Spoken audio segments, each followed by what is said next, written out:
Hey everybody, Terry here. I got home from work and I had bought a bushel of apples here a while back, and I peeled on them a couple times now and sliced them and dehydrated some and put some in bags in the freezer and everything. But they're starting to get soft, so I gotta get this done. And I bought them off Marketplace, and I even bought a apple peeler off Marketplace, but it really didn't do that good of a job. So I bought another one just off of Amazon. This one's called a Johnny Apple Peeler, and so I got two different kinds of apples. I got Fuji's. There's my apples are already peeled, and here's some of my scraps. Because nothing's going to go to waste. And this is what a bushel of apples looks like if this box was full. And that's what it looked like at first. So I'm going to walk you through one of this.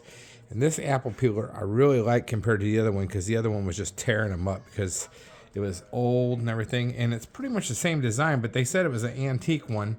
Now, I don't know how true that is because it's Marketplace and everything's vintage or app. They think that's makes it worth more. I think it should be cheaper when they say it's that. So let me go ahead and turn this around.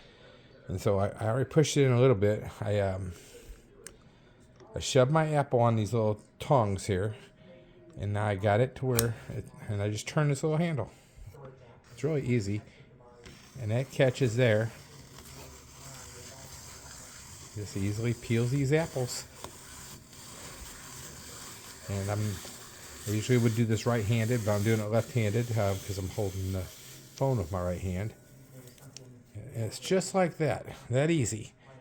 And pull my scraps out of there because I'm not going to put my scraps in with those apples. And I'll pull this off. I'll just take a little plastic knife. Boom, just like that. And I got apple rings. And I pull my core off, and that's going in with my scraps too. You're saying, well, what are you gonna do with your scraps? Well, my scraps gonna be apple cider vinegar because I use that while I'm pickling my quail eggs and stuff. And the good stuff for a quart of it, it's like $8. When I can make it myself from these apple peelings, I can make my own apple cider vinegar. Ain't that cool? And I'm learning more and more about stuff that they used to do a long time ago that we no longer do now.